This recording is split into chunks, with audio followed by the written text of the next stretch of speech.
안녕하십니까. 동영상 강의를 통해서 여러분들한테 인사를 드리게 됐습니다. 한민족의 옥문화라는 주제를 가지고 동아시아 옥문화 연구학회 출범을 기념해서 강의를 하도록 하겠습니다. 일반적으로 여러분들이 생각하고 있는 옥문화는 그냥 장식물로서의 옥문화가 아니라 옥문화는 융합적이고 복합적인 문화입니다. 이 옥문화에 대한 연구가 반드시 필요한 것은 그 이유가 이런 이유 때문에 그렇습니다. 이 옥문화 옥기를 연구함으로 인해서 고대 국가의 기원, 민족 기원, 오행의 기원, 사상적 기원, 동양사상의 기원, 그 다음에 계급제도, 고대사회의 이 토템의식 등을 구별할 수 있는 그런 역사 문화 콘텐츠입니다. 기존의 한국 역사에 공백으로 공백으로 남아있는 이 옥문화를 통해서 우리 고대 역사, 우리 민족의 기원이 되는 문화의 공백을 한번 찾아보도록 하겠습니다. 자, 지금 보이시는 지도는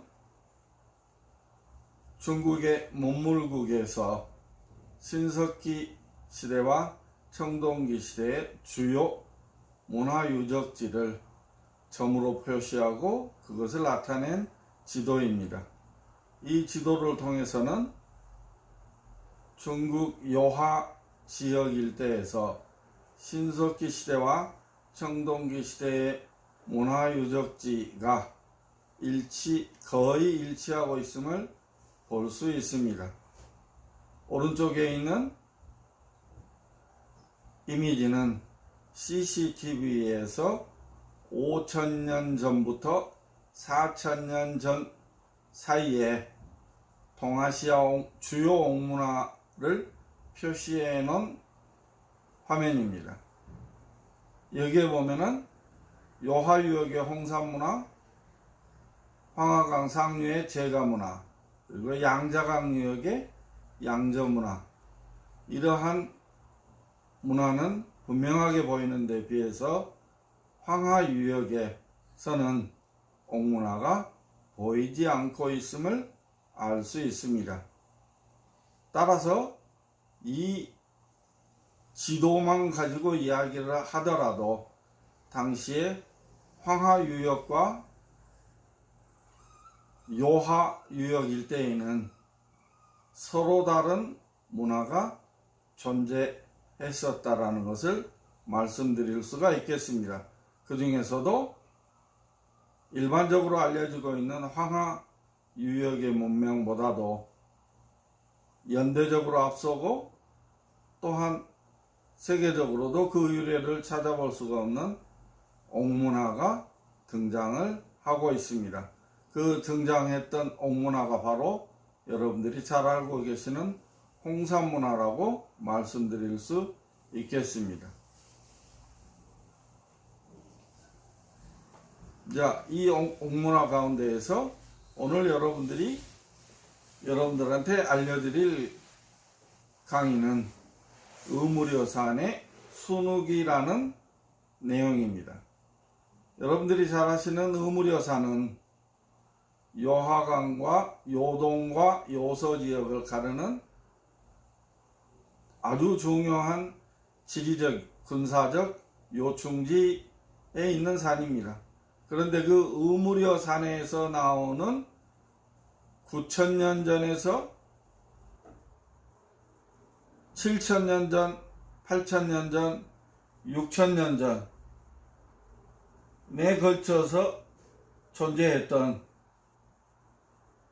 3,000년간에 걸쳐서 존재했던 옥문화를 우리는 일반적으로 홍산문화, 흑피용문화라고 부르고 있는데 에 비해서 최근에 중국의 양백달 교수는 그의 논문에서 의무려산의 순욱이는 동의어를 음차해서 한자로 표기했었고, 그 옥문화는 신석기 시대 9천년에서 3천년 동안에 실제로 존재했던 역사적 실체였고, 그 존재했던 중심지역의 지명이 의무려산, 이 의무려산의 이름이 바로 동의어였는데, 그러면 원래 산 이름은 무엇이었냐? 이것은 부여산이었던 것으로 밝혀지고 있습니다.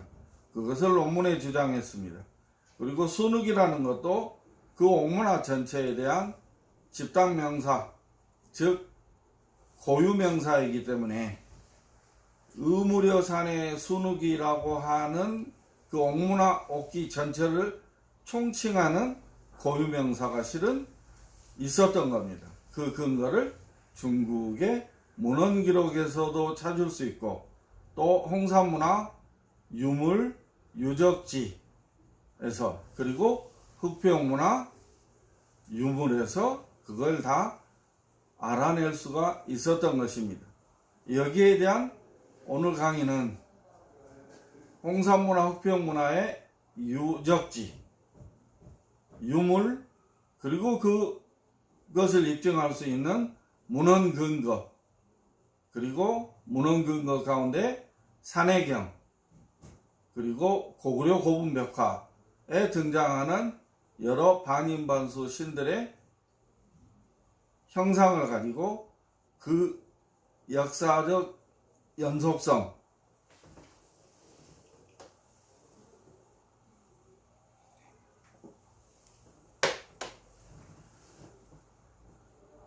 그 역사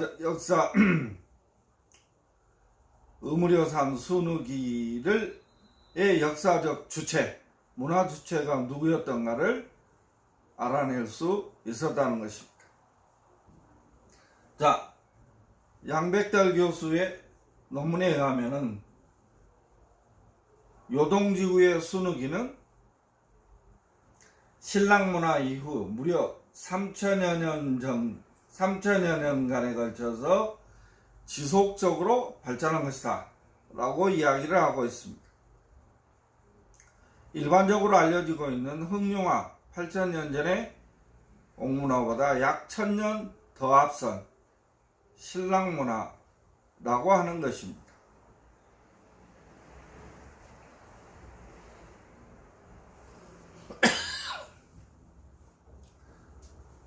자, 그리고 순우기라는 그 옥문화의 중심지 의무려산을 보면은 우리 측 역사 기록에도 그것을 충분히 확인할 수 있습니다. 삼국사기 시리즈 고구려에 보면은 고구려 통전에 의하면 주몽이 한나라 건소 2년에 북부여에서 동남쪽으로 가서 한서 지리지를 말하에 요동군은 낙양에서 3600리 떨어져 있고 속현에 무려가 있었다라고 하였으니 곧 주례에서 말한 북진인 의무려산이다. 요나라가 그 아래에 의주를 설치하였다. 현도군은 낙양에서 동북쪽으로 4000리 떨어져 있다. 위 글을 보면 통정과 한지와 고려 고기를 밑받침으로 무려 곧 의무려산계를 흘슬골성 곧 졸본으로 보고 있다. 당나라 배구전에 이르기를 고려는 본래 고죽국이었다. 금해조라고 하였으니 이 말은 수양제의 책사에게 한 말로 무려와 같은 것을 말하고 있다.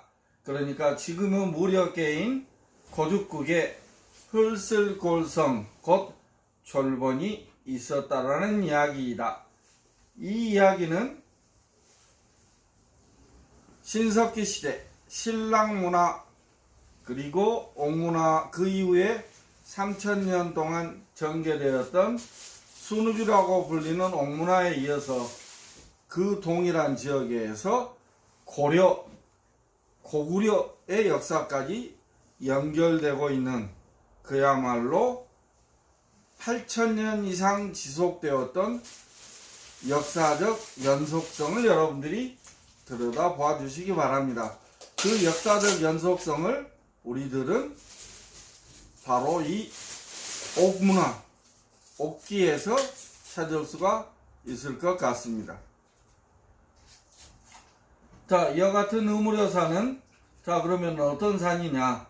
원래 동의어의 음가를 찾은 그 문헌 기록이 또한 있습니다. 자, 산해경의 해외 북경, 해내 동경, 대황 북경에 보면은 전국의 장내지 대황 북경의 부우, 해외 북경의 무우, 해내 동경의 부어는 모두 발음이 상통하고 동일한 산이다. 그런데 여러분들이 지금 현재 보고 계시는 의무려 산은 이 기록되어 있는 산해경은 흥미롭게도 전욱에 출생했고 성장하고 장례 지냈던 이러한 일생의 기록을 산해경에 담아놓고 있습니다. 그러면은 그 의무려산은 실제 어떠한 발음이었을까요? 여기에 관한 중국 측 기록 논문을 보면은 부우, 무우와 부우는 무려의 소리를 한자로 음차한 것이다. 중국의 뢰강진 교수는 홍산문화와 황제문화의 관계에서 이렇게 주장하고 있습니다.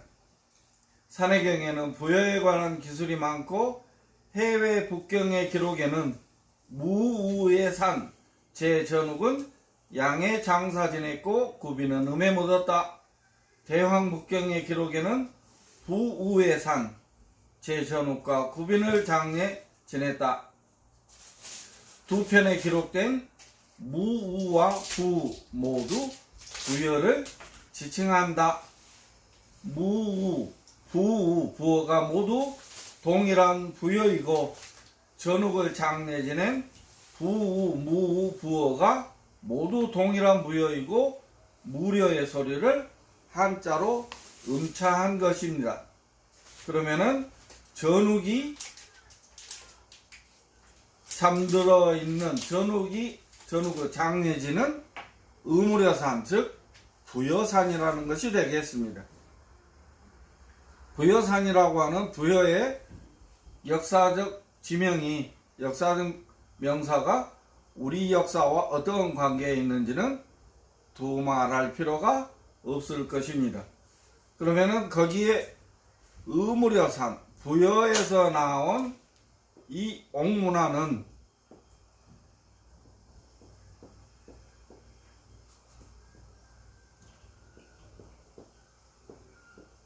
부여에서는 부여산에서는 옥이 많이 나오는 것으로 기록이 나와 있습니다. 중국 측에 보면은 적옥이 나오고 붉은 옥입니다. 그래서 말하자면은 이거 만호를 의미한다고 하겠습니다.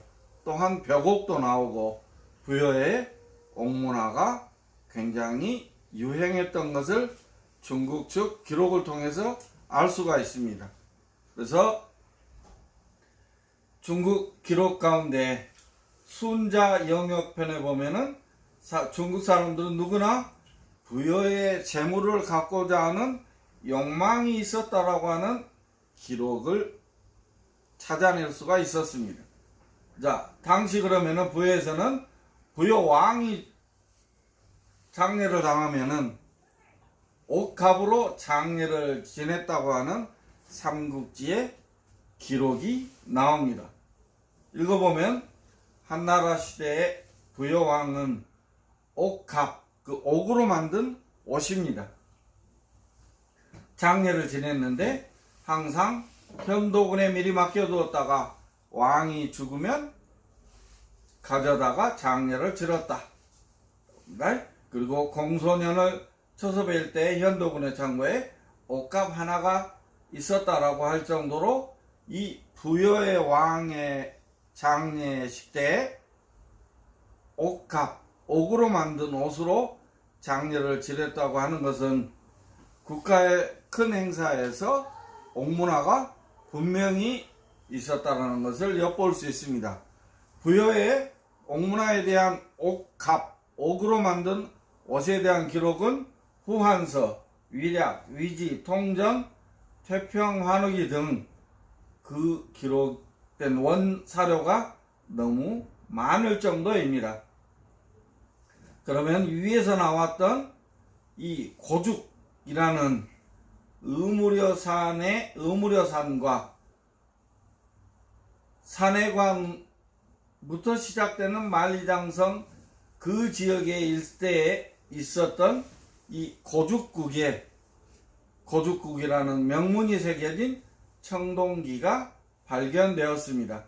그러면은 이 발견된 청동기, 명문 청동기를 낸 고죽국의 위치에 관해서 설명을 드리도록 하겠습니다.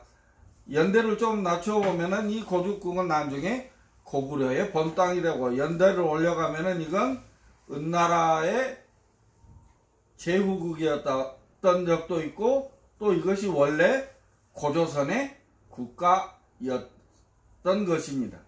자, 고죽국은 그러면은 어디에 있었을까요? 자, 놀랍게도 1805년에 일본에서 편찬된 당토명승회도라는 지리 책을 보면은 거기에 만리장성 안쪽에 영평부가 보이고, 영평부라는 사각의 관청 서쪽으로 고죽국이 보이고, 북쪽으로는 고조선성이 명백하게 쓰여져 있습니다. 또한 동남쪽으로는 갈석산도 보이고, 영평부 바로 아래로는 난화도 보입니다. 이 지도 하나를 통해서 현재 갈석산, 난화, 고조선의 위치에 관한 논쟁의 중요한 단서를 찾을 수가 있을 것입니다. 자, 그러면은 이 지도를 또 그대로 입증해주는 문헌 기록이 있습니다. 청나라 고조가 독사방여 기회에서 조선성이 있다. 그건 영평부의 북쪽 40리, 고죽성이 있다. 영평부의 서쪽 15리라고 하는 문헌 기록과 지도가 일치하고 있음을 여러분들은 알 수 있을 것입니다. 또한 이 지역에서 고죽이라고 새겨진 명문 청동기까지 나왔으니 고죽의 위치를 가지고, 고죽국의 위치를 가지고 이론을 제시할 필요는 더 이상 없을 것 같습니다. 그러면은 고죽국의 위치가 고정된다면은 고조선 성의 위치도 또한 고정되는 것이고, 결정적으로 고조선의 위치도 여러분들이 찾아낼 수 있을 것입니다. 그럼 여기에서 나오는 고조선의 위치를 근거로 해서 연대를 더 거슬러 올라가면은 신석기 시대 옥문화의 중요한 중심지 가운데 하나였던 것을 여러분들은 알 수 있을 것입니다. 그것은 중국에서 발행한 문물국의 이 지역의 신석기 시대와 청동기 시대의 유물, 유적지에 관한 지리적인 표시로도 여러분들이 확인이 가능하실 겁니다. 여러분들은 지금 방금 고죽국, 고조선, 갈석산, 난화 이 부분에 관해서 설명을 드렸고, 지리적 위치를 가지고 논쟁이 많은 부분에 하나의 해결할 수 있는 단점을 마련해 쓸 수 있을 것입니다. 더더욱 이러한 고죽국의 위치를 확정시킬 수 있는 역사적 사료로는 선비적 모형은의 도로영은의 비문에서도 확인할 수 있습니다. 그러면은 조선을 건국하고 고죽을 왕으로 삼았다 라고 하는 비문에서도 확인할 수 있습니다. 자, 그러면은 여러분들은 신석기 시대, 청동기 시대 그 중간에 분명하게 역사적 실체로서 요하유역에 존재했던 옥문화의 중심지가 어디였고 옥문화의 대강의 지리적인 위치를 파악하셨을 것입니다.